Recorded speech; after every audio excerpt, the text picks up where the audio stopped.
21वीं सदी के अंदर मोबाइल डेटा ही आपका ऑक्सीजन होने वाला है। मुकेश अंबानी ये बात भली भांति समझते थे और ऐसी ग्रोथ हैकिंग स्ट्रैटेजी लेके आए, पूरी टेलीकॉम इंडस्ट्री को डिसरप्ट कर दिया। स्वागत है आप सबका, मैं Vivek Bindra, international motivational speaker. आज वापस आया हूँ रिलायंस जियो की धमाकेदार पावरफुल केस स्टडी लेके। आपके बिजनेस में आप बहुत कुछ सीख सकते हैं। यकीन मानिए, एग्जिस्टिंग जितने टेलीकॉम यूजर्स हैं उनका 60 से 70% रेवेन्यू वॉइस कॉल से आता है और इसीलिए वॉइस कॉल्स के अंदर ही सारा प्राइस वॉर छड़ा हुआ था। एयरटेल, आइडिया, वोडाफोन तीनों वॉइस कॉल के ऊपर लड़ रहे थे।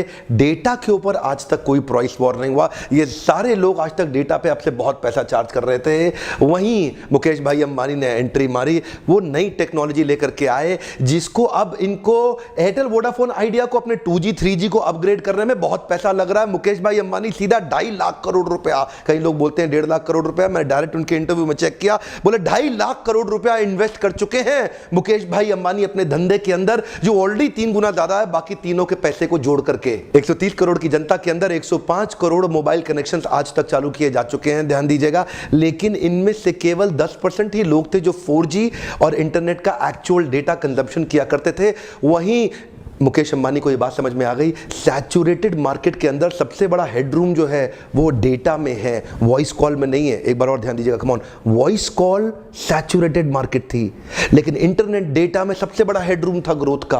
आपके धंधे के अंदर भी हर जगह बराबर ग्रोथ नहीं होता, आपको ढूंढना पड़ता है एक नया मार्केट का स्पेस क्रिएट करने के लिए। मुकेश भाई अंबानी को वही बात समझ में आई। ऐसा करते हैं, कुछ चीजें आपसे शेयर करते हैं। बे ऑफ बंगाल का गेटवे नई टेक्नोलॉजी के साथ क्रिएट किया, फाइबर ऑप्टिक केबलिंग का 8000 किलोमीटर का, which is part of the existing fiber optic cabling from Europe going up till from South Asia to Malaysia and to Singapore। मजे की बात बताएं, एक्चुअली जो इसमें मेन कॉस्ट होती है ना, वो होती है आपकी फिक्स्ड कॉस्ट, फिक्स्ड इंफ्रास्ट्रक्चर। ये जो फिक्स्ड कॉस्ट है ना, ये पुरानी टेक्नोलॉजी के इंफ्रास्ट्रक्चर पे जो एयरटेल, आइडिया 3G और 2G में डाल चुके थे, मुकेश भाई अंबानी को वो सब करने की जरूरत भी नहीं है। उन्होंने पहले ही जो फाइबर ऑप्टिकल नेटवर्क की जो टेक्नोलॉजी के साथ एंट्री मारी है, इस फाइबर ऑप्टिक केबलिंग की जो स्पीड इस टेक्नोलॉजी से मिलती है जियो को, वो मिलती है which is close to about 40 terabit per second, which in comparison to the capacity of Airtel उसका 4 टेराबिट पर सेकंड भी नहीं है। इसका मतलब जो जियो की जो इंटरनेट स्पीड रहेगी वो 10 गुना ज्यादा रहेगी एयरटेल के अभी के एग्जिस्टिंग इंफ्रास्ट्रक्चर के मुकाबले। क्योंकि पुरानी टेक्नोलॉजी का 2G 3G 1G का कोई बर्डन नहीं था ना जियो पे, इसलिए it is the only company to have 4G spectrum in all 22 zones in our country, which in comparison to Airtel has only 15 zones. और आइडिया के पास 10, वोडाफोन के पास 8। फ्री कॉल है, फ्री SMS, फ्री रोमिंग, खाली डेटा का charge कर रहे हैं, वो भी बिल्कुल रेवोल्यूशनरी प्राइस पे। श्वेत क्रांति, हरित क्रांति, अब आ गई है डिजिटल क्रांति। इंटरनेट की जो स्पीड दे रहा है ना, उसका लोहा मान रहा है आज देश। समझ में आ गया है इसको, 21वीं सदी के अंदर ऑक्सीजन केवल डेटा होने वाला है। जो मोबाइल डेटा सस्ते में दे गया वो देश पे टेलीकॉम इंडस्ट्री में राज करने वाला है। मुकेश अंबानी को शुरू में ये बात समझ में आ गई, इसीलिए एक आधार कार्ड पे 8 सिम दे रहे थे, वो भी free of cost. Come on more time, एक आधार कार्ड पे 8 सिम, वो भी फ्री ऑफ कॉस्ट। और उसकी भी एक्टिवेशन स्पीड इतनी तेज बढ़ा दी, पहले 24 घंटे में होता था, उसको भी डिजिटल वेरिफिकेशन और एक्टिवेशन कर दिया, जिसके लिए पहले 24 घंटे लगते थे, अब 15 मिनट के अंदर आपके आधार कार्ड से लिंक करके डिजिटली उसको वेरीफाई करके 15 मिनट में चालू करेंगे। मुकेश अंबानी की इंटेलिजेंस का इसी बात से पता चलता है कि उन्होंने शुरू से ही प्लान बड़ा एग्रेसिव रखा। ये जानते हैं 105 करोड़ यूजर्स हैं आज मोबाइल के हमारे देश के अंदर, और शुरू से प्लान रखा 80% मार्केट को कैप्चर करने के लिए। ध्यान दीजिए, मैं कहता हूं 80% नहीं कर पाते, 85% कर लेते हैं, या 50 से भी थोड़ा कम कर लेते हैं। 105 करोड़ में से खाली 85 करोड़ लोग ये अपने साथ एक्वायर कर पाते हैं अपनी ग्रोथ हैकिंग स्ट्रैटेजी के चलते, जिसको मैं एक्सप्लेन करूंगा। 50 करोड़ लोगों के साथ अगर इनका एवरेज रेवेन्यू पर यूजर केवल 200 रुपए रहा, अगर ये आपसे केवल 200 रुपए बिल चार्ज करते रहे, ध्यान दीजिएगा, 50 करोड़ लोग multiplied by 200, that makes it 10,000 crore रुपया महीना, 1.25 लाख करोड़ रुपया साल का। मुकेश अंबानी, इनकी पूरी कंपनी की टोटल नेटवर्थ भी हिल जाती है 1 साल के टर्नओवर से। ये कंपनी जहां जाएगी, ये आम आदमी की बुद्धि चकरा जाएगी, समझ में नहीं आने वाला।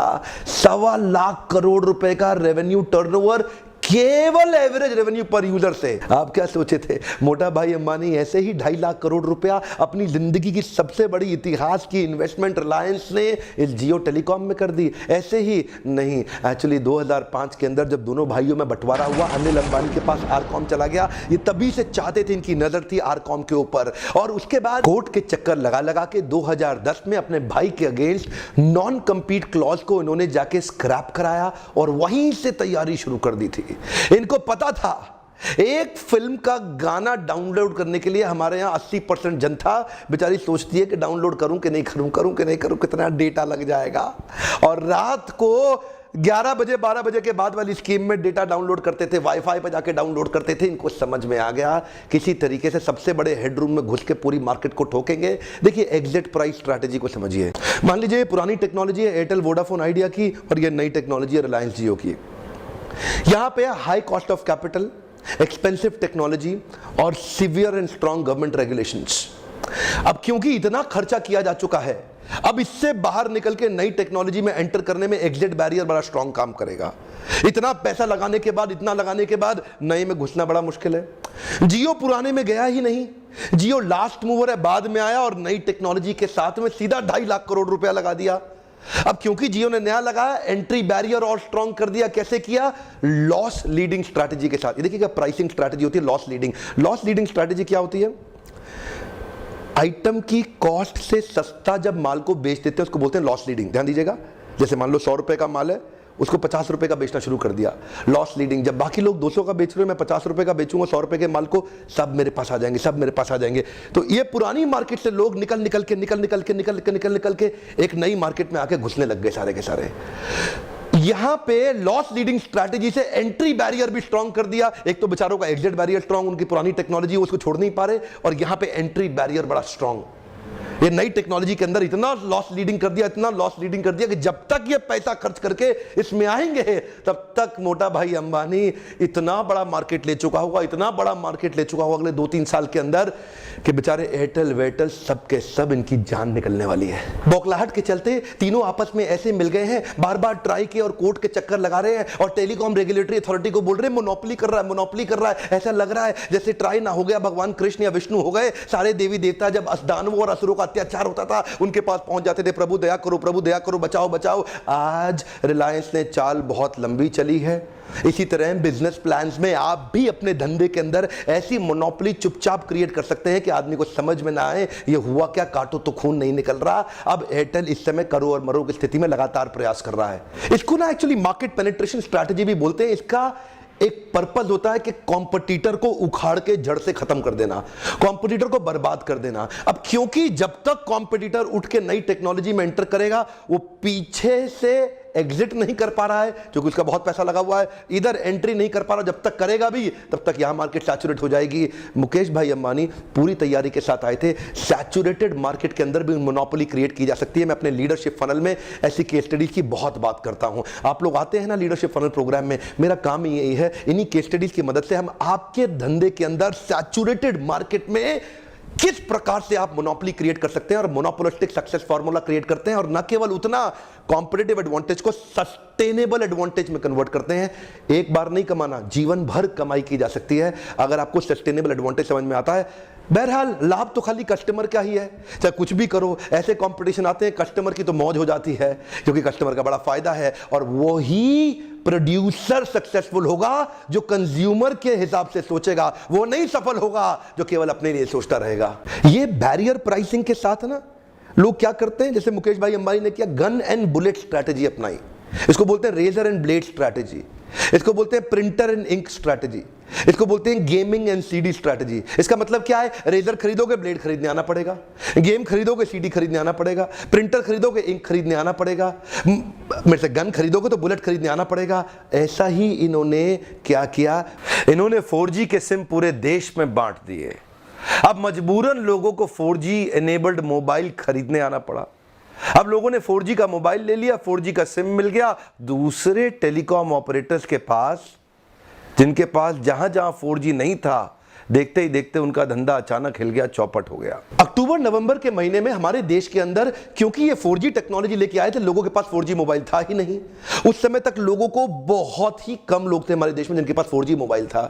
इन्होंने क्या किया, फ्री में सिम बांटने शुरू कर दिए, ले लो भाई, ले लो, सब ले लो, सब ले लो, सब ले लो। अब लोगों को क्या हुआ भाई, 4G का मोबाइल खरीद के लेके आते हैं इसी चक्कर में, क्योंकि फ्री में मिल रहा है। अरे फ्री का डेटा है, इस्तेमाल करने के लिए नया मोबाइल खरीद के लाते हैं लोग। 4G का मोबाइल लेकर के आ गए, इन्होंने सिम कार्ड दे दिया डेटा इस्तेमाल करने के लिए।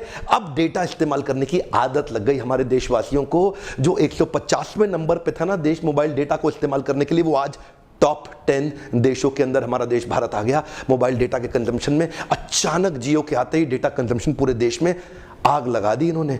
अब लोगों को आदत पड़ गई। अब क्या है जी, आपके पास सिम आ गया, डेटा आ गया, अब आप 4G इस्तेमाल करेंगे। बाकियों की ऐसी तैसी हो गई, जो 4G बड़ी लिमिटेड जगह पे हैं, और है भी तो पूरा 4G है ही नहीं। एक्चुअली बाकी सारे के सारे कॉम्पिटिटर आप देखो, आपकी मार्केट के अंदर भी ब्रेक इवन एनालिसिस करने में लगे रहते हैं, नया धंधा चालू करते हैं। इन्होंने ध्यान ब्रेक इवन पे ज्यादा नहीं दिया, इन्होंने ध्यान दिया कस्टमर के परसेप्शन और बिहेवियर के एनालिसिस पे। कस्टमर का परसेप्शन बिहेवियर एनालिसिस पकड़ लो, वहां से धंधा एक बार मिल जाएगा तो सस्टेनेबल एडवांटेज बनाकर रिकरिंग रेवेन्यू मॉडल के साथ निकल जाएंगे। इन्होंने ग्रोथ हैकिंग स्ट्रैटेजी पे ध्यान दिया। ग्रोथ हैकिंग एल्गोरिदम 5 स्टेजेस के अराउंड रिवॉल्व करता है। इन 5 स्टेजेस को समझिए। पहला स्टेज है एक्विजिशन, दूसरा एक्टिवेशन, रिटेंशन, रेफरल और रेवेन्यू।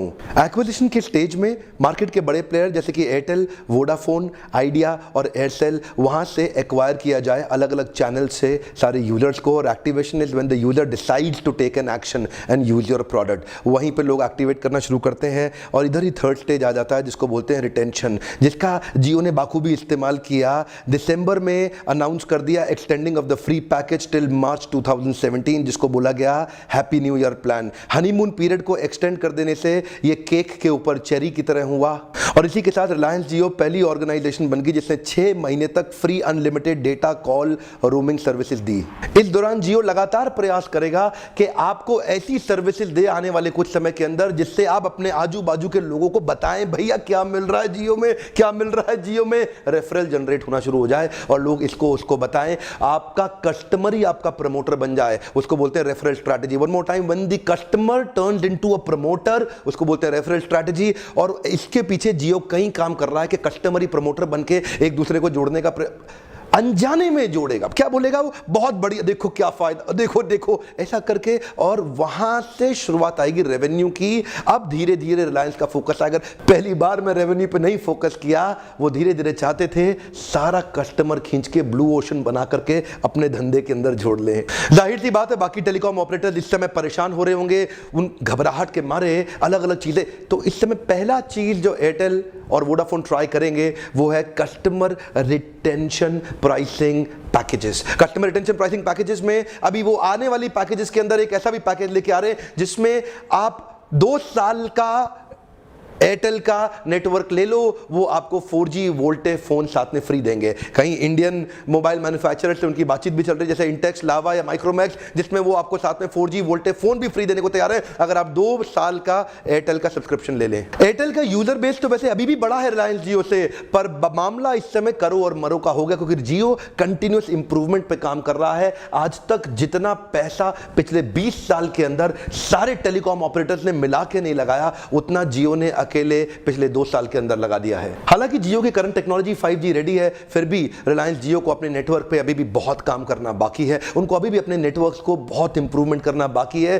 ताकि वॉइस ओवर कॉल इंप्रूव होकर के एक अच्छा यूजर एक्सपीरियंस मिले, जिससे रेफरल वाली जो स्ट्रैटेजी है वो कहीं रास्ते में टूट ना जाए। लोगों ने अगर गलत फीडबैक देना शुरू कर दिए तो रिलायंस के लिए आगे चल के खतरा बन सकता है। मेरा सपना ही यही है कि अपने देश के छोटे छोटे व्यापारियों को ब्लू ओशन स्ट्रैटेजी और कॉम्पिटिटिव एडवांटेजेस बिल्ड करने की ट्रेनिंग दे सकूं, जिसको आप मेरे साथ में लीडरशिप फनल में आके अटेंड करते हैं। अगर आपका धंधा भी कहीं अटका या फंसा हुआ है या आप कहीं रुके हुए हैं, अगर आपकी इंडस्ट्री के अंदर भी मार्जिन कम हो रहे हैं, आपको डिस्काउंट देना पड़ता है, आप परेशान हैं, आप उसके अंदर बड़ा बिजनेस बिल्ड करना चाहते हैं, आपको तकलीफ हो रही है, पेमेंट्स लेट आ रही है, नेगेटिव कैश फ्लो हो गया, एम्प्लॉय काम नहीं कर रहे हैं, आपकी ग्रोथ नहीं हो पा रही है, प्रॉफिटेबिलिटी कम हो गई है, कैश कहां से लाऊं, कैश कहां से लाऊं, लोग छोड़ के भाग जाते हैं। अगर आपको बहुत मेहनत करनी पड़ रही है और फिर भी फल कम मिल रहा है, आइए इस लीडरशिप फनल में अब अभी के अभी फोन करिए और देखिए कि अगली तारीख लीडरशिप फनल की कब है। अपने ऊपर थोड़ा इन्वेस्ट करिए और बहुत बड़ा रिटर्न लीजिए। मेरी तो गारंटी यही है कि मैं अपने हर एंटरप्रेन्योर को अपने देश के उसको नेक्स्ट लेवल पे लेके जाना चाहता हूं, इसी मिशन से चल रहा हूं।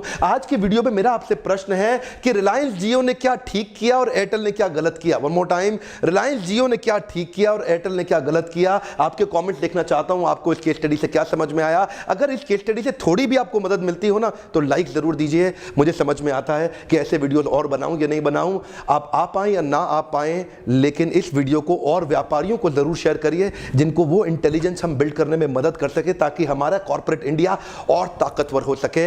हमारे व्यापारी बहुत बुद्धिमान हैं, लेकिन उनको थोड़ा सा हैंड होल्डिंग सपोर्ट चाहिए, जिसके लिए मैं लगातार वीडियोस बनाता रहूंगा। अगर आपने सब्सक्राइब नहीं किया जरूर करके बेल आइकन को हिट करिए, ऐसा कोई भी इंपॉर्टेंट वीडियो सबसे पहले आप तक पहुंच जाएगा। ऐसे वीडियो देखने के लिए आपका बहुत बहुत धन्यवाद।